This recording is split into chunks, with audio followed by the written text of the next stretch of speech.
Hello, adventurer. It's good to see you. You have made it to the morning grind. Welcome, welcome. It's the live stream at the beginning of the Geekverse, where we talk about all types of topics in geekdom, gaming, and fantasy, with an emphasis on being constructive and creating the things that we want to exist in the world. It's all on the grind, Sizemore. Can't be too fine, can't be too coarse. That's exactly right. There are a lot of adventures to be had today. Dungeons to explore and monsters to slay, and who knows what a random encounter might send our way. That's why we have to prepare, so settle in now for the morning grind with your favorite beverage in hand. Tea? Or maybe something a little stronger. I've got a few bottles of the old Wynyard left. Whatever you want. Pull up a chair. Dude. If you're feeling fancy, how about a cappuccino? Or a frappuccino? Or how about an espresso? Just tea, thank you. Sounds good to me, Gandalf. Whatever you want. I'm just glad you're here. Everyone is welcome. You can just watch if you want. You don't have to worship anything you don't want to worship. Thank you, Mike. But be forewarned. Sometimes we get really strange characters around here. Wait, what's that you say? Why can't you come and be a part of the stream? My wife would disown me. Oh no, I bet she'll be fine with it. Come on in. Am I scared for my safety? No. What are we supposed to do? Everybody do the secret handshake.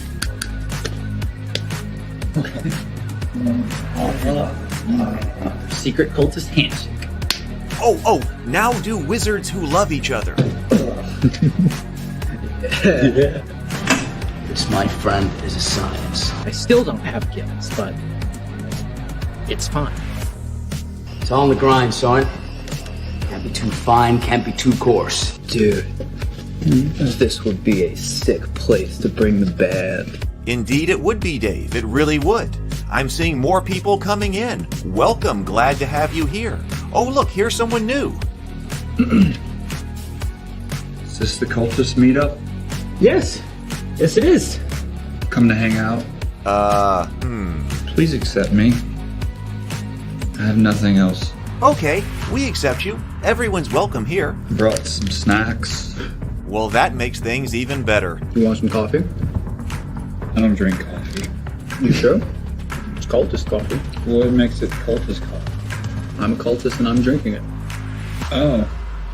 Then I'll have some. What exactly is going on here? I'm seeing more people coming in. Welcome. It's so great to have you. Oh, and look, here comes another stranger. Can we help you? Yes, fellow cultists. I could really use some food. Oh yeah? Welcome. We have donuts. Oh, it's me. I'm glad I'm here. I'm sure you have a few questions for me, though. What's your name? Who do you work for? What god do you worship? Great questions, Rob.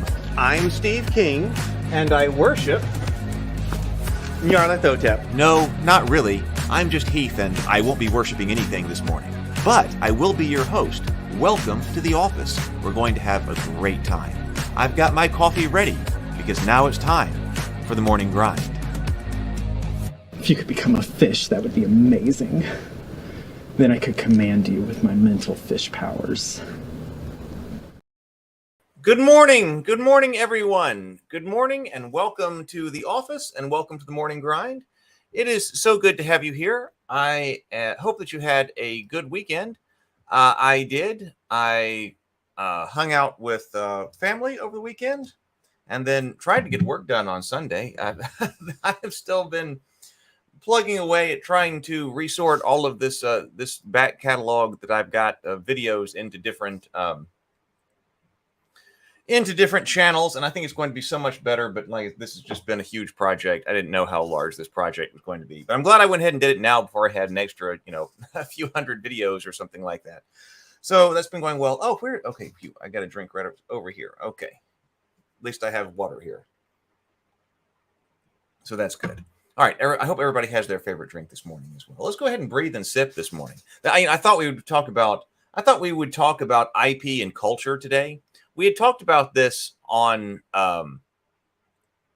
General Geekdom about a year ago, talking about what happens when IP becomes, in a sense, more than just IP, but becomes culture, and how does that change things what kind of relationship does does somebody who has that IP have, or what kind of responsibilities, if any, when something becomes more than just IP, but actually becomes something culturally iconic. And I kind of thought that we would talk about that today. Anyway, let's go ahead and breathe and sip. I got my drink right here. Let's take 2 deep breaths, complete inhales, complete exhales, deep inhales, complete exhales, and then a sip of our favorite beverage this morning. So here we go. Let's sip.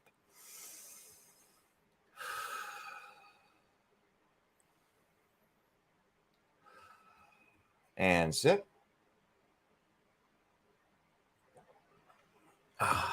There we go.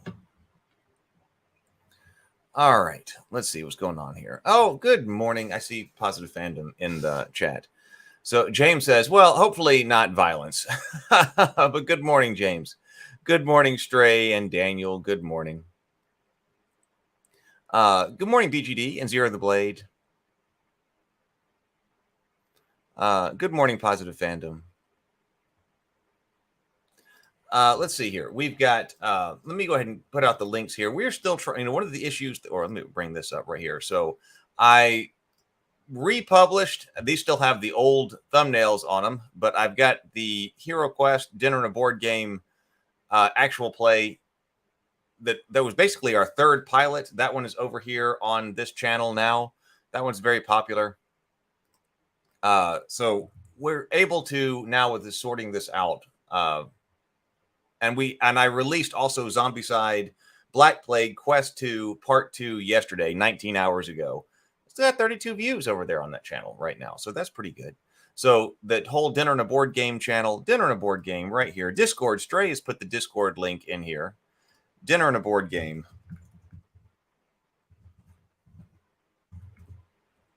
Channel is right there. We'll be able to see which one is more popular, what type of shows that I'm doing are most popular, because eventually we'll be able to sort out and see, like, well, you know, how many subscribers. There are 662 subscribers to Dinner and a Board Game, dedicated Dinner and a Board Game channel right now, which is pretty good. And then also over on Table Talk yesterday, I released the Barbie movie discussion with Cameron and Brianna and Doug and me over there on Table Talk, the Table Talk channel yesterday, because I figured, hey, that one was topical. And so I might as well go ahead and get it out. Table Talk YouTube channel. And so that one was released yesterday on the channel. It's got 45 subscribers. I had a Dinner and a Board Game. It's not Dinner and a Board Game channel before, so it's not like it's a direct comparison between like 2 weeks of Table Talk and 2 weeks of Dinner and a Board Game. But we'll see. So if you are interested in either of those shows, those are the new places to be. Please come by and subscribe if you would like to support either one of those. I'm getting closer to having a lot of those videos uploaded and on YouTube servers, if not released. I'm uploading them, trying to get them uploaded with thumbnails and things like that. That way they can come out later. I am going to move the Cultists over to its own channel as well. So that's going to be one of the things I work on this afternoon. So that's all going on. All right. So let's talk about IP and culture. And so this is, I've kind of used the Snow White situation right now as well, the thumbnail, because that's what's kind of going on. But it's just kind of a stand-in for the kind of things that we've seen a lot. And like I said, we had, long before this, like basically a year ago, a general conversation. I was looking at some of the clips. So some of the clips from this original conversation needs to go over to the Table Talk channel, even though it was general geekdom. That show and Table Talk have just kind of merged. We wanted to know what additional responsibilities, if any, does someone have once an IP goes beyond IP and into the area of culture? If any, because possibly the answer is none. But perhaps there are certain things that, whether it's a company or whether it's a director involved or whether it's actors involved or it's a producer or things like that, what do you do when you're handling something that is beyond just an IP and has actually entered the realm of culture, even though that's probably a vague boundary. I mean, we've got cultural phenomenons, some that are much younger and that haven't gone on for all that long. We've got other ones which are drawing upon our history, much deeper history. And I suppose they're intermediate too. Like Snow White came out, I don't know when it that was the 30s, right? But then we also have things that draw from deeper history than that. So what kind of responsibility do we have, if any, when we're handling properties like this? So I did see, Snow White, I did see also that it was not going to be released there as planned. There's also the strike going on or something like that. I was trying to come up with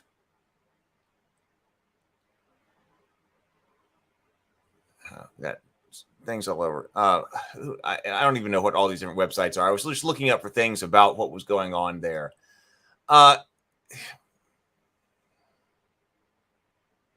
So, okay, let's see. Rachel Zegler, who is playing Snow White, is under fire on social media for resurfaced comments she made last year about the gender roles in the upcoming live-action remake of Snow White, which she plays the title character. The film is scheduled to premiere in March of 2024. Okay, so it's still a while away anyway.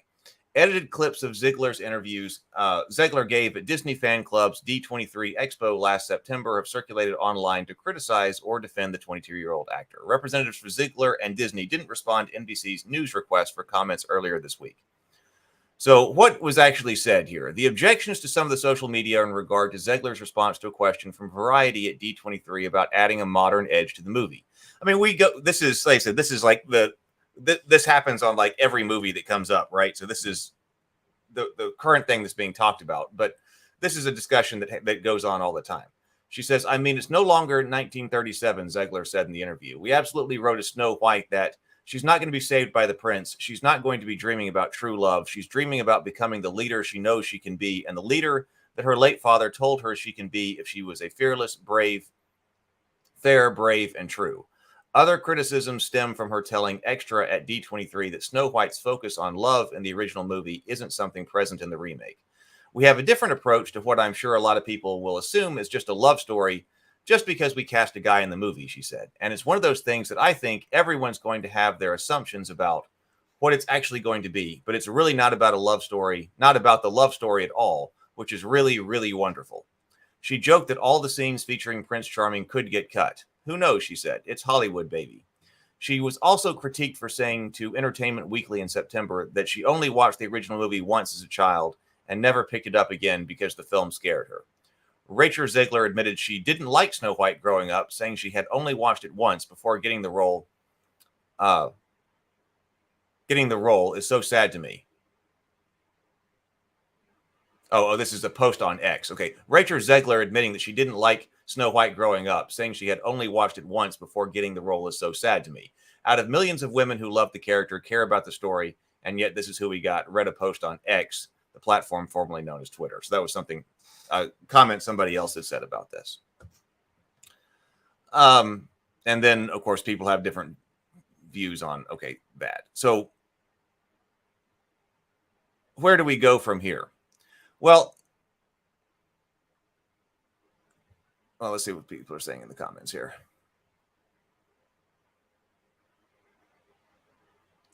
Daniel says, even before becoming more than an IP, my hot take is that IP owners have a responsibility to maintain the IP. Trying to drastically change the IP to make it your legal claim makes your own legal claim weaker, in my opinion.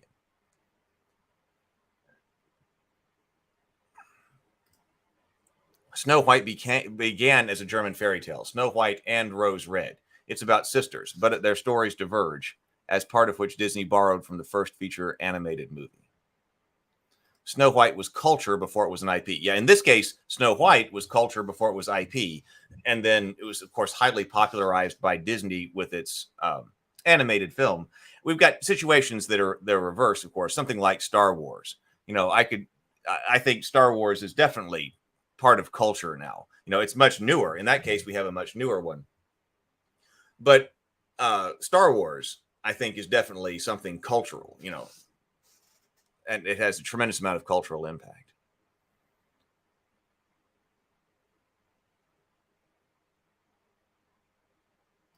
So is Snow White no longer public domain? Well, there shouldn't be anything. I was thinking about that too, because I was like, we should probably talk about a public domain when we talk about this. But so Snow White itself, because of the German fairy tales and things like that. So anyone should be able to make a Snow White story, right? Anyone should be able to make a Snow White movie or a Snow White book or something like that, because it was not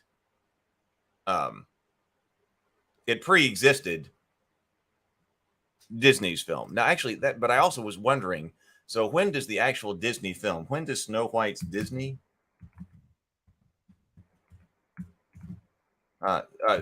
Snow White's Disney. Disney's Snow White enter the public domain.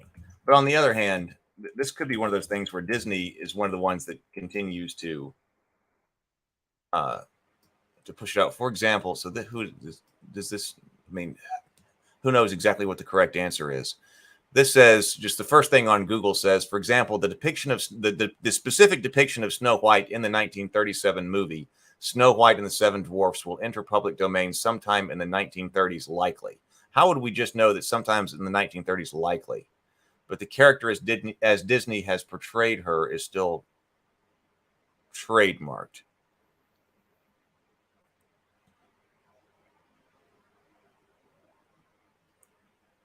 Because that becomes complicated, right? I mean, Disney is an advocate of trying to make sure that these things extend. So, like for the purposes of Mickey Mouse and things like that. But we are hitting, like that's 1937.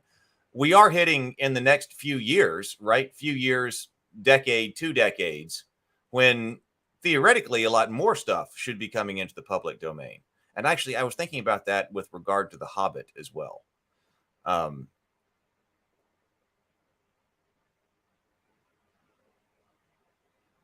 I was thinking about that with regard to The Hobbit as well, and I was thinking with regard to getting like no. So when is it that somebody else would be able to just do a Hobbit movie and potentially make it better? So I can't find just an immediate answer in 30 seconds of Googling, which is one of our major problems now. Snow White, right? Snow White itself is, right? Okay, that's what people are saying in the comments.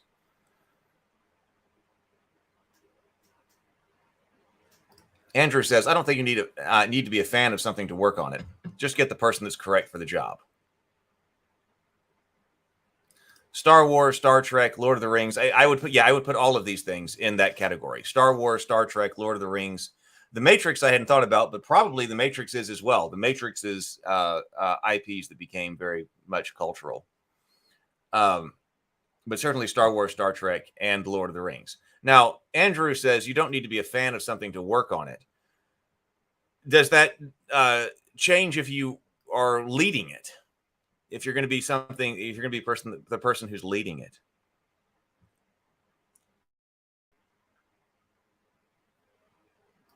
Star Trek is when an IP. Well,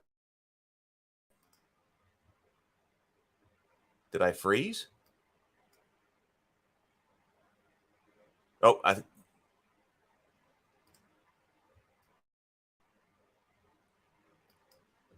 hang on.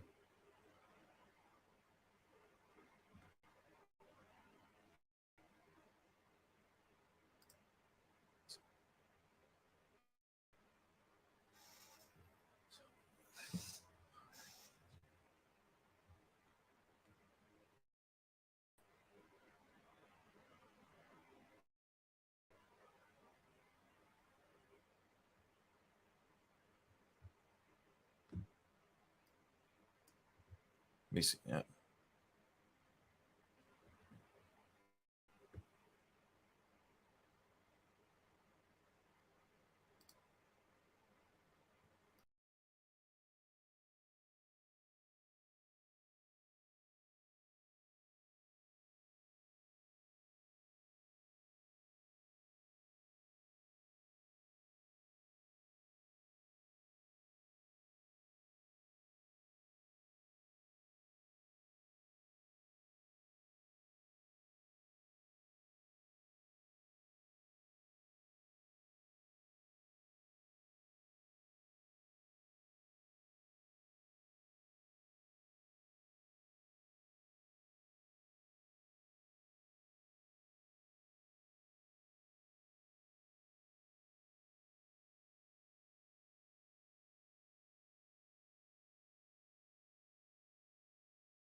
Hey, I'm not sure what you guys saw, but it looks like it's working now.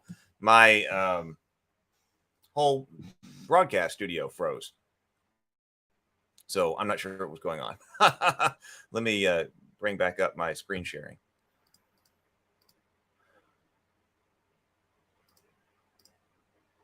So Japper's saying Star Trek is when an IP becomes culture, becomes politics.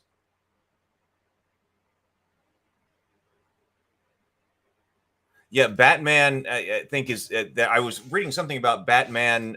Some of the the early comics and that, and Winnie the Pooh. Now, I suppose that the ability for something to enter the public domain, is I suppose one of our counters to, well, now what happens when an IP becomes culture? Well, theoretically, eventually, when it enters the public domain, that well, if it became part of the culture, then it becomes something that everyone can use, right? And then I guess that's the counter. You get what kind of responsibility does an IP holder have to shepherd or safeguard this IP, even if it has become cultural? I suppose that in the strictest sense, I guess you have to say none, right? That they have none, because any type of, if you're talking about some type of legal obligation or anything like that, the answer I think has to be none. But then I think the counter to that is that, well, eventually it'll be in the public domain, and then if it's cultural, then people will get to adapt it, use it, and that's the counter to that, being that they have no obligations until that time. Eventually it falls into the public domain.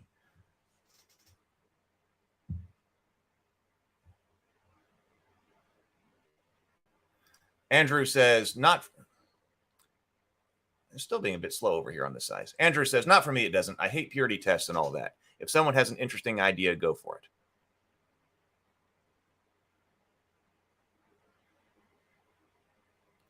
Daniel says, I agree with Andrew. I don't think you need to be a fan to work on any part of a project, but as a professional, you should deliver a quality project when the fans and primary customers would want. So, let's say that somebody thought that I was the right person to either lead or work on some kind of project with which I previously didn't have any experience. Well, okay, that happened to me. Okay, so because I was going to be writing stuff. So actually, several years ago, I did not know anything about H.P. Lovecraft and the Cthulhu mythos, but I was working with David LaRocca on the Journey to the Tree of Sorrows, and that was his world, and he wanted to do a Lovecraftian world, and he wanted it to be very authentic to Lovecraft's original writings and visions, and then have our imagination come directly off of that, rather than having our imagination come off of several, somebody else's work that's based on Lovecraft, and somebody else based some work on that, and then based some work on that, which is how the Cthulhu mythos is kind of developed after that. But he said, I want to go back. I don't want to read all of the intermediary authors between him and the modern day. I want to go back to the original Lovecraft work, and then I want to reimagine, or to extend because there's so many holes and gaps and things like that in what Lovecraft actually wrote. But we've got what he actually wrote, and then David was like, all right, then I want our imagination to come off of exactly what he had originally written, and let's not be influenced by a whole bunch of other intermediary authors. So, I said, okay, all right. If I'm going to do this, then I really have to figure out exactly what Lovecraft is, why people love it. So did deep dives into his work, in order to understand it. All kinds of taking notes on stories, and I've got all kinds of highlighted, notes and story, highlights in all the stories and things like that, and notes that were taken, and trying to cross-reference when different things appear in the stories. So, I said, well, okay, if we're going to do something like that, I really have to understand Lovecraft. And so I took a deep dive into Lovecraft and his and that mythos in order to continue to extend it. Continue to extend it. And so, I took a deep dive into Lovecraft and his and that mythos in order to continue to extend it. And that mythos in order to continue to extend it. And so, I took a deep dive into Lovecraft and his and that mythos in order to continue to extend it. And so, I took a deep dive into Lovecraft and his Andrew says it also encourages people to take contrary positions to get press. I'm a totally shake up X property, which does nothing for me. More focus on what is made and less on hype either way. Well, that's a good point. Hey, we're going to shake this up. That always does get kind of press attention. Oh, we're the phraseology that you often see is we're gonna really challenge what X can be. Whatever it is, like we're really going to challenge what Star Trek can be, or a Star Wars film can be, or a fairy tale or something like that. And most of the time I hear when people say something like that, hey, we're challenging what something is, it doesn't seem to go well.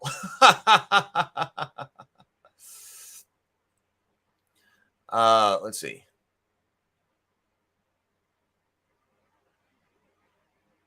But, I think it has to do with it's the people who stay non-fans, right? I mean, Brianna did basically the same thing. I mean, when Brianna was going to direct The Cultists, she did a deep dive into Lovecraft as well to understand, okay, what is it that people really love about this? So it doesn't have to do. Camera is extremely choppy, but audio is smooth. Or maybe that was three minutes ago or something like that. We'll see how this is going. As long as the audio, I suppose, is good. But maybe if let me scroll down and see. For some reason, it's telling me that we've got a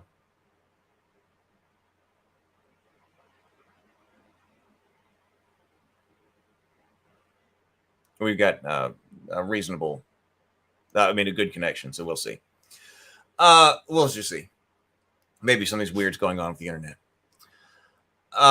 So what I was saying is that, so yeah, I kind of agree that, hey, what if you're the right person? And you're like, well, I don't know anything about that, but a willingness to learn and a willingness to understand what it is that people really like about an IP and what makes it that IP and what makes it valuable to begin with is, I think, something important. So I wouldn't say that you have to be in the beginning. If you might be the right person to do something, either lead or be a major contributor to some part of it, especially if you're going to be on the creative side of it, especially if you're working on the creative side. That understanding what the IP is about, I think, is important, because if you treat it, because certainly from a legal perspective, like I said, if you have no obligations, no legal obligations or anything like that, certainly that it can be treated as your plaything. Oh wow, there are very, very few people in the world who get to make like a Star Wars film or a Star Trek film. So the Matrix is a little bit different in that regard, in that it's the Wachowskis, it's Wachowski, right? Who have made all of those. And they came back for 4, right? So that one hasn't been one that's been disseminated among a lot of people, like Star Wars has and Star Trek has. Here we've got, here we're talking about Snow White. We're talking about Snow White. The ability, a small number of people who are able to go and work on something like live action remakes of Disney films, of classic Disney films. I think that's the approach that I would take on that. How many people actually get to take something, now whether or not the live action remakes have been successful, it seems like most of them haven't been all that. They bring in people initially, right? Because it's like people loved the initial film, right? The initial animation, and that people say, well, gee, what are they going to do with live action? I'm not sure that any of the live action remakes, or many of them, have really been elevated to something that is going to have as large a cultural impact as the original, right? That seems to be the case. I'm trying to think of one. I have not seen all of them. But Stray says the responsibility of IP is to attract the attention of the subject in a positive way and remind the recipient of the idea to not misconstrue it to financially benefit from it.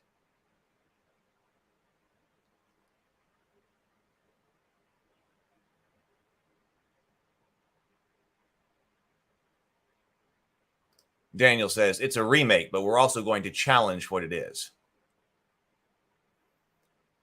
There might have been. I don't think that's influencing me at the moment.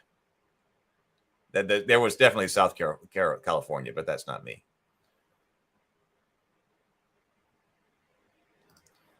James says, I agree with Jappards. I'll add that if you don't have you don't have to have always been a fan, but you need to become one if the project demands it. If you're not better, you are not better than the material. Hollywood needs to understand this. And James says, Heath, your deep mythos dive is the perfect example of becoming a fan because the project required it. And I did become a fan. I was like, oh, well, now I understand why people enjoy this and why people, why David, is such a big fan and why people have enjoyed and everything that has come from that, and because you're right, I saw up and above that, I mean, yes, it's something that other authors wrote in for that particular project that we were working on. We wanted to go back and see actually what he wrote and then extend just his writings. But there's nothing wrong with taking the other authors as well. We also went back before that because Carcosa comes from Bierce. It's not Bryce, it's Bierce, right? And so we went back and read The Inhabitant of Carcosa and things like that, went previous to Lovecraft and so what Lovecraft drawed upon. That's what we did.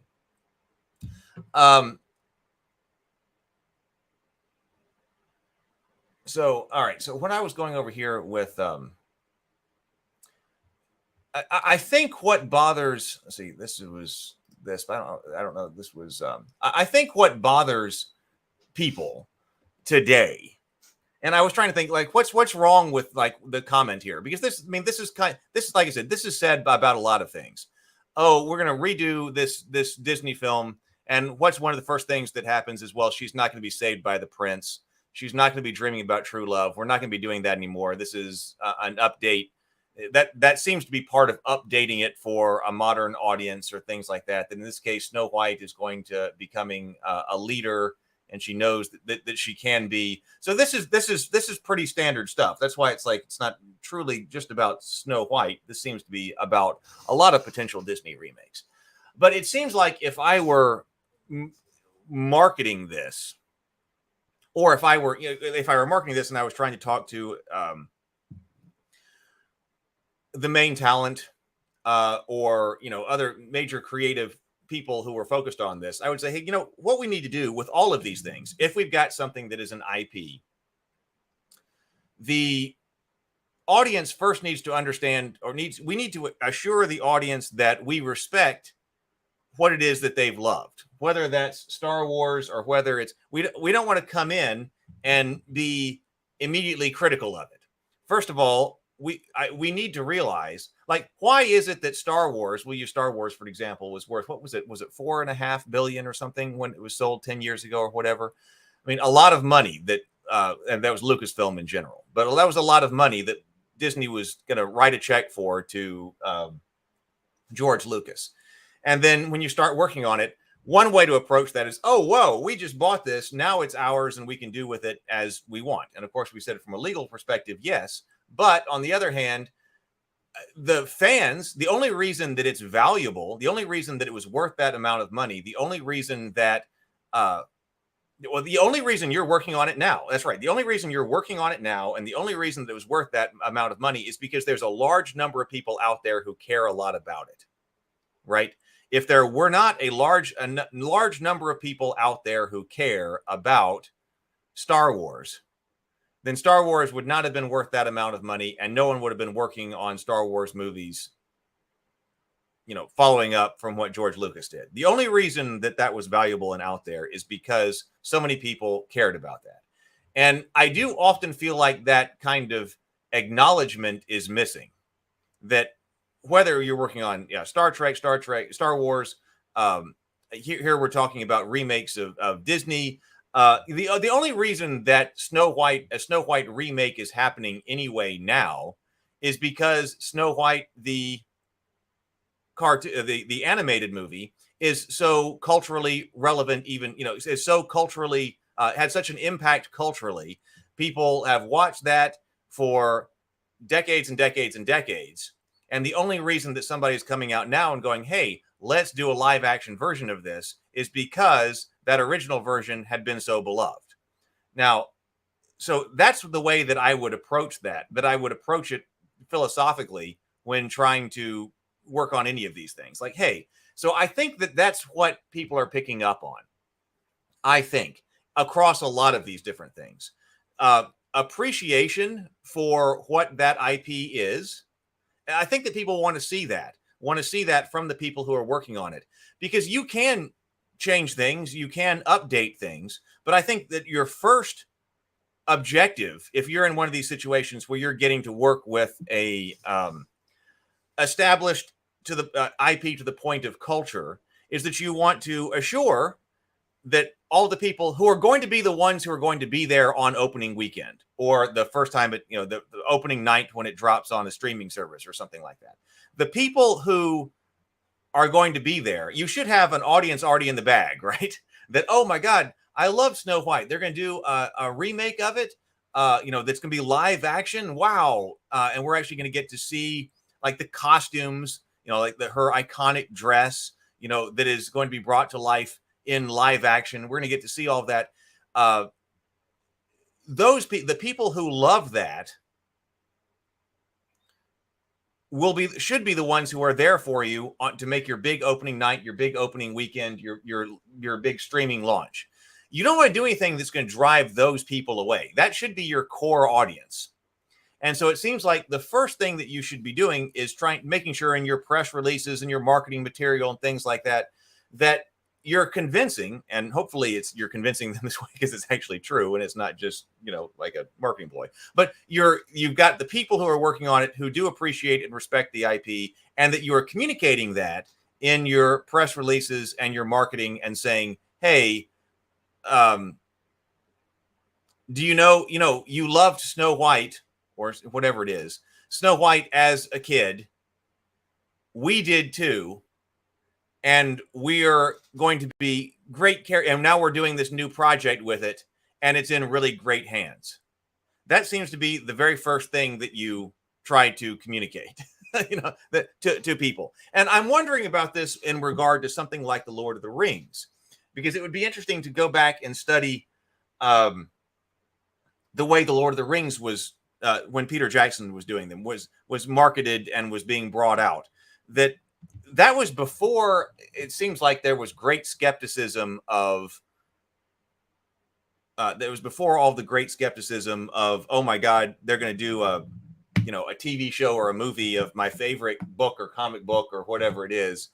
That's when you were actually excited about it still, and not like, oh my God, I hope this does well. I think there was less cynicism at that time, but it seemed like, as I recall, because I was following that pretty closely, that it did seem like, oh, this is in good hands. Now, from that, after you've established that initial rapport with your audience, because this is, so meaningful to so many people, then you can start saying, well, now some things are going to change. Like I'm thinking about in Lord of the Rings. Okay, if you're coming to see Tom Bombadil, I'm sorry, some things are going to be dropped. Like if you're coming to see Tom Bombadil, things like that are not going to be in it.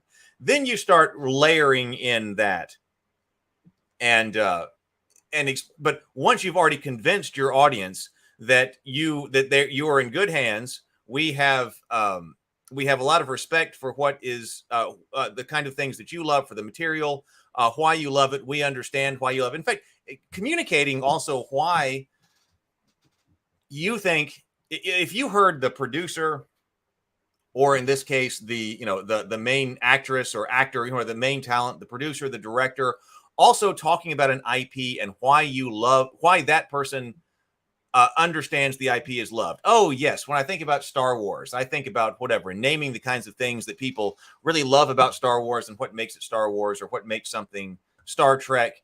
And you go, yes, that's right. That person gets it. That goes a long way then to saying, well, now we are changing up these things for different reasons. Like, well, there's going to be this change over here. We can't we can't do everything in live action that we did in animation, although that may not be exactly the right anymore, because there's so much that can be done with computer animation. Or the story structure is different. Modern audiences are going to be expecting different kinds of elements of story structure. This one does, so we're adding adding this, and we think you're going to like it for the following reasons. Bringing people in like that, I think, is the kind of strategy that I would use if I all of a sudden found myself responsible for something that had a large IP. Let's see what people are saying.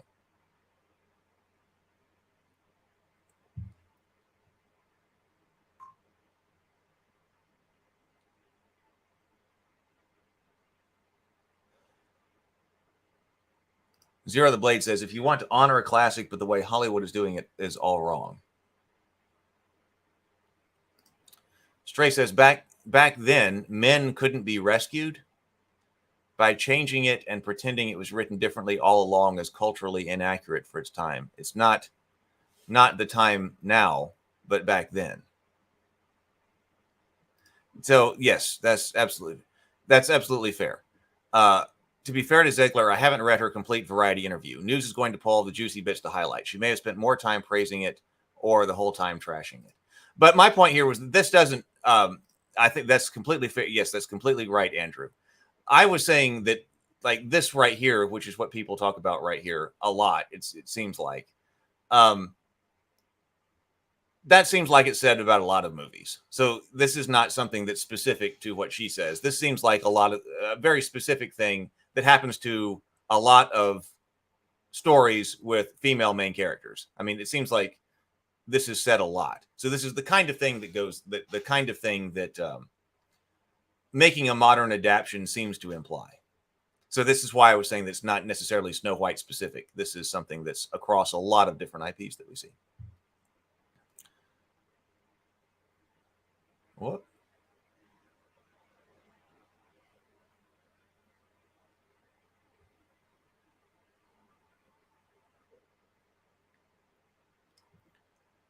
Well, I think James says things are still a bit tricky over here on my side. Jackson's Lord of the Rings is a perfect example to hold up for this. He changed a lot across 6 movies, including the Hobbit films, but he did so with delicate care in order to fit the film format. I'm not sure that that's the case in the Hobbit, but I would hold the Lord of the Rings seems to be a reasonable, a great example of this. The Hobbit, I'm not sure so much, because he even like if you look at the Hobbit, there was a release, and I think it's like it was part of the extended material on the Hobbit, and it's on YouTube now. I had found it, and it's one of the most honest things I have heard about why a film is bad. And they basically talked about why the Hobbit films ended up the way that they did. And it was basically no time and things like that. And he was like, well, we had no time to work on it. It was rough. And it was a very honest look at why the Hobbit was terrible. I think that would be I think that's an interesting, because I was not a fan of the Hobbit movies, but I think that would be an interesting exercise to do. And that's why I was looking at, to write a film script for the Hobbit. And that's why I was wondering, when was that going to hit the public domain? When is the Hobbit going to hit the public domain? When could you actually sit down and write a new adaptation of the Hobbit for the film format?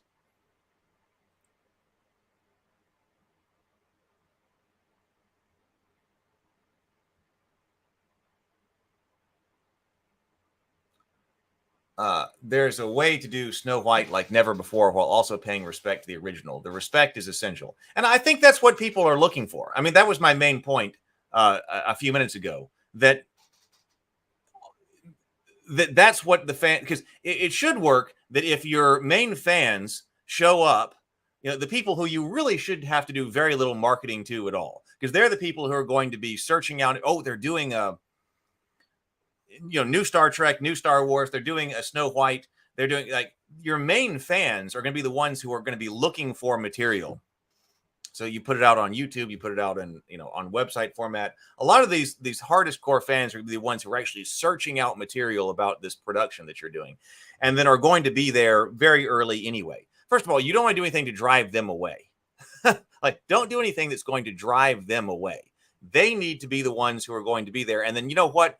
Wow, all of the fans love this, and then they bring in more people. I feel like the strategy should be that, hey, we've got this built-in audience, which is a lot of what you're paying for when you license a major IP. Now, in this case, with like Snow White, Disney already owns it. But one of the reasons to do a Snow White movie is because there are already Snow White fans out there, and you've got a built-in audience, which is what makes it valuable. So with relatively little marketing, we can get a fairly sizable number of people to watch this movie. And then if they like it, then it starts to snowball, right? It seems like you want to make sure that your core fans are happy and satisfied, and then they go and talk about how wonderful it is. and then want to bring in more people to it. And actually, I think this is also a good time or potential time to talk about how different people get into different IPs in different ways. I mean, there are different IPs that I read the books in, like Lord of the Rings. So I started Lord of the Rings and The Hobbit definitely by getting into the books.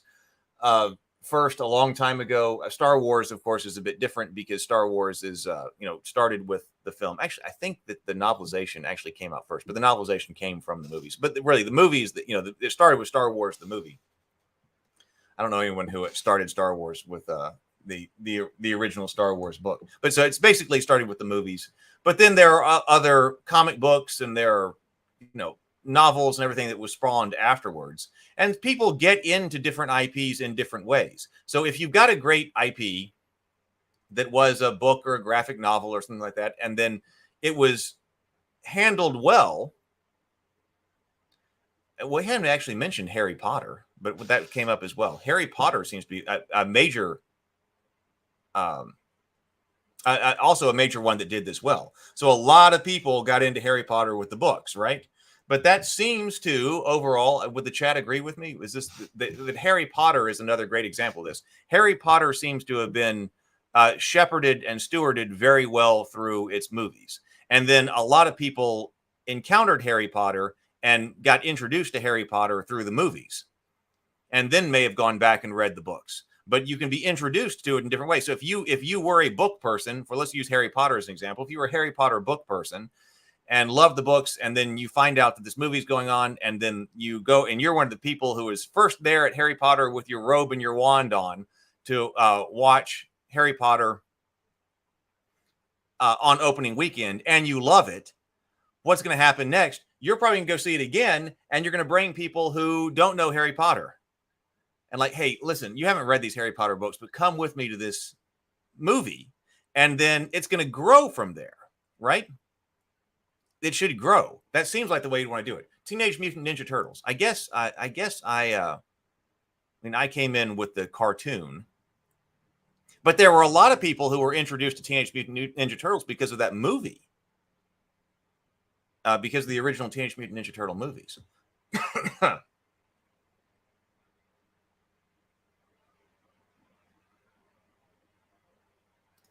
Oh yeah, the old cartoon Hobbit is fun. Something can be attempted with all the best efforts, attitude, and still not work. Yes. Yeah, I have. That's also a very interesting one to study. We had the Lord of the Rings, the weird Lord of the Rings one that they basically ran out of money. Doing the animated, it was the Rankin and Bass, right? But the old Hobbit cartoon does have its cult following still. Inner Light says there have been quite a few European film versions of Snow White live action that are amazing and better than the 37 Disney version. And of course, as a story of European lore, it's definitely a beloved classic over there.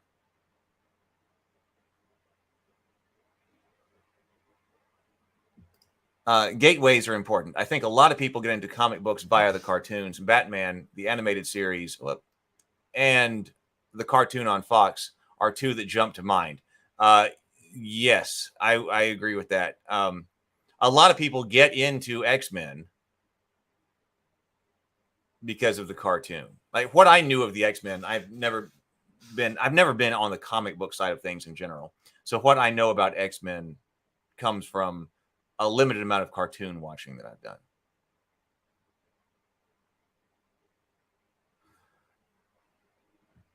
Bakshi, that's right. That's right. Thank you, Inner Light.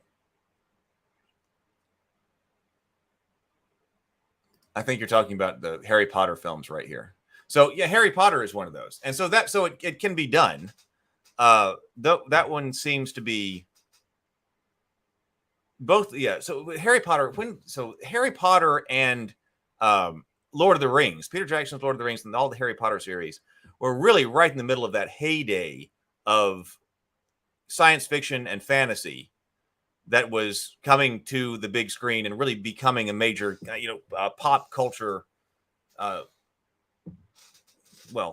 anchor in modern pop culture, right? That was when that was happening, and so that's kind of interesting. It would probably be interesting to look at if you were trying to do a timeline on this, because before the Lord of the Rings, I mean, that's a huge a huge milestone. I mean, that's a huge landmark in all of this. That's a huge landmark. Harry Potter then follows up with it. Then everybody wanted, okay, what do we do with Lord of the Rings? And because it had been gotten right, but I think that after you've got this tide that comes through, it's like, okay, wait a minute, there is a whole lot of money in this. And so you get this adjustment, you get this sea change later on in like a decade, in the decade that follows and so forth. You get this sea change to, wait a minute, this is something that has a whole lot of money. Well, I mean, I guess we could look at the changes between the different phases of Marvel as well. Marvel is probably that. And Marvel up through Endgame versus Endgame after. We've talked about that. Stray says, if something's popular online, let me take this down.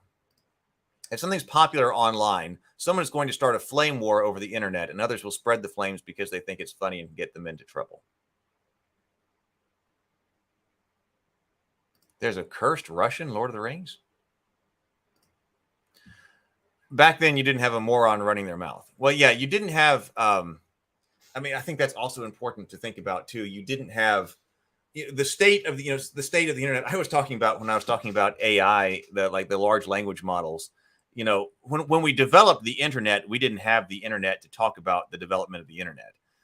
So you didn't have that. With the large language models, we had the internet to talk about the large language models. We did have the internet when the Lord of the Rings was coming out, but we didn't have social media the way that it is today. Yeah, right. Certainly more Teenage Mutant Ninja Turtles got a lot more press from cartoons and toys than movies and comics. If memory serves, I think their first print run was about 6,000 or so. That sounds right to me, because they just produced it independently.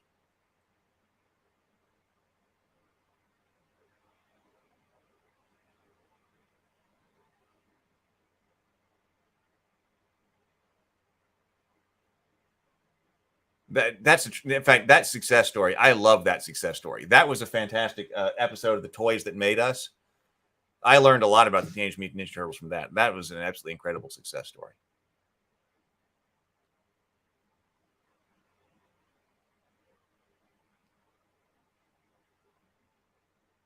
Rankin and Bass animated the old Hobbit and Return of the King animated features. Yeah, they were the best in the business for a long time. So, I don't know. I suppose to wrap this up, then, that the fan bases in these kinds of things are looking for a communication of respect, and I'm not exactly sure why. Well, I guess it comes down to what part of it might be what Andrew was talking about. That, well, if you say, hey, we're really going to shake something up, maybe that is the marketing ploy to say, hey, oh my God, look, we're doing X-Men, or we're doing Spider-Man, or whatever it is, whatever IP it is that people really love. And hey, we're doing it really different, and we're changing this up. That probably gets that part of that strategy might be a lot of press.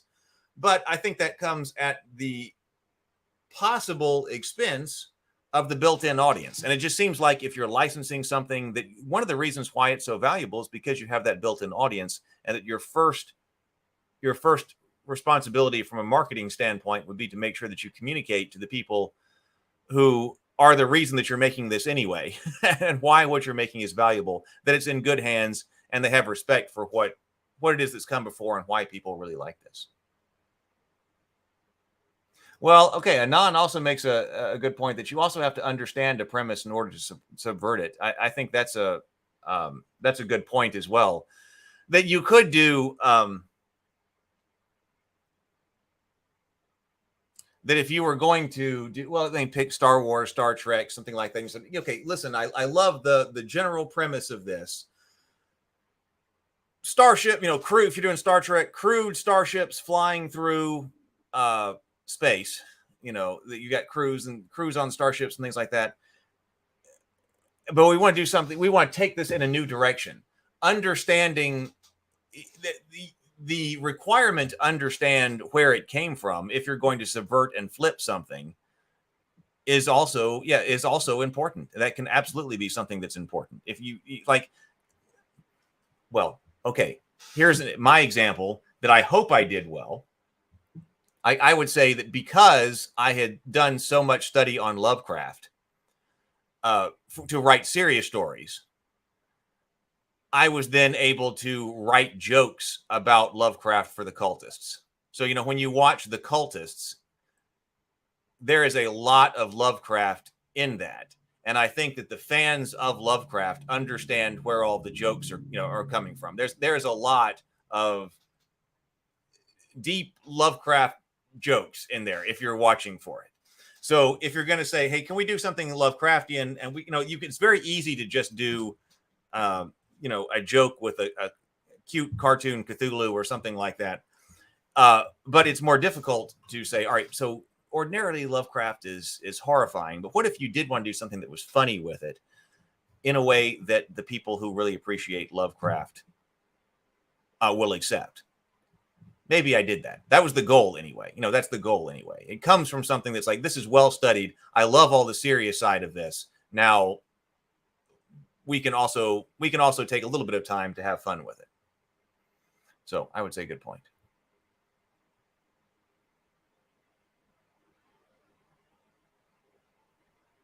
I know. I thought about that as I was saying it. So, let's see. What else are people saying here in the comments?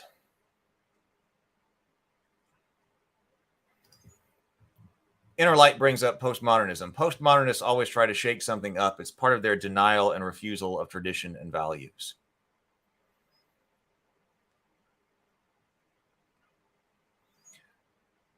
I remember dealing with postmodernism quite a bit.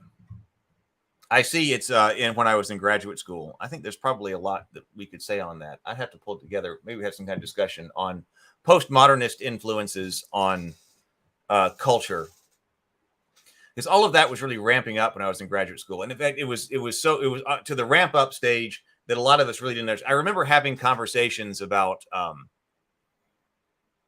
postmodernism in different grad school seminars. And many of us really didn't understand it, but it was definitely present. But we were all very skeptical. It's most, not everybody, but most grad students at the time were skeptical of the postmodernist kinds of stuff that we were reading.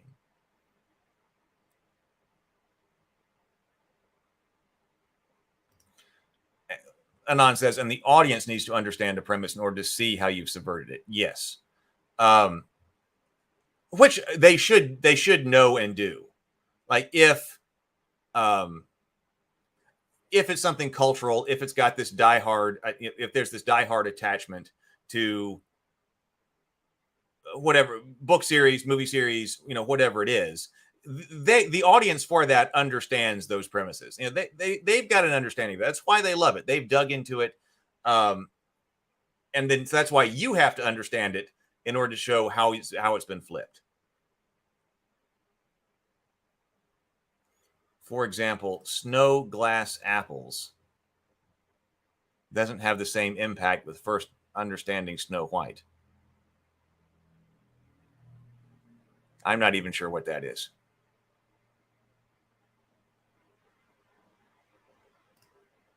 It's kind of simple. Inner Light says, modernists deny romantic values and beliefs.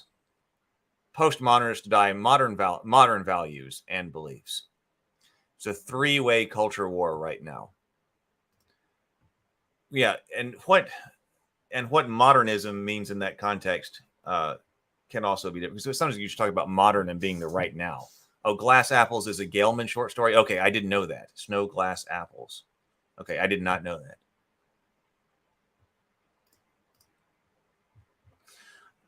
All right, is there anything else we need to say on that? I think it's an interesting topic. It was one that we discussed, and there's more stuff coming out on Table Talk about that. But I think it's a topic that's worth revisiting now and again. And I think that was more what it seemed like to me when I was seeing on social media with regard to just the Snow White thing, is that the perception, and Andrew is completely right that perhaps the perception there is not correct. But it seemed like the underlying response to it when it was negative seems to be based on a perception that there's a lack of respect for something that they should have respect for. And I guess also it's kind of weird to me that Disney doesn't kind of enforce that. If that's the case, it's weird to me that, like, because Disney didn't license it or Disney isn't bringing it from the public domain or something like that. It is Disney's. Snow White is such an iconic part of Disney's portfolio and, catalog of everything that it's done. You think you would come on and you would say, all right, because Snow White is, this is going for all of them. This is going across. The Snow White's just an example. We're Disney. Snow White is a huge part of Disney. We are going to undertake this project with respect, not only for everybody who, all the fans, but also for the work that has gone on previously here at Disney that has made this so popular that we're now undertaking this project. If I articulated that well. James says this was a great discussion, maybe a topic for a future table talk. Yeah, and so I've been thinking that sometimes with some of these topics, I could kind of think things out here when I've got a topic like this. Look at my notes here for this, kind of think things out. You guys have great. That's why I love having the discussions live, or these kind of discussions live, even when it's just here, because I'm having a discussion with you in the chat, and you guys bring up extra things for me to add to my notes on these subjects to go and potentially make table talk even better. We want to do a table talk on what is story, but also I think we could. So that one's coming up. I'd like to get because we talk about story so much. But we want to do a foundational one on exactly what story is. And I would like to have Cameron in on that one if possible. But then also, this could be a good one too. This one's been something that Cameron might have something to say as well, to bring together another larger crew on about how you I'd be interested to know what Cameron would say about that. And Cameron does do historical fiction and things like that too. So we will see. All right. Well, I am going to get out of here, and we're going to call it off right now. A little bit early today, but that's all right. I have really enjoyed this. Please do like the stream, and please do come by the other channels if you are a fan of Dinner and a Board Game. I would love to have you subscribe to those channels, and we'll see if we can get some of these to catch fire. So that's the Dinner and a Board Game link. And then this is the Table Talk link. So please come by. And there will be, I'm actually going to go through and I'm going to look at some of our conversations from last summer about IP and culture. And I think I have some clips of them, and those will be going over to Table Talk. So if you did enjoy this discussion, go over to, go over to, you see Table Talk podcasts, click on that and hit the subscribe button. That's where I took them down from this channel. They'll be headed back over there. All right, everybody, have a wonderful day. Be creative, be constructive, and grind on. Later.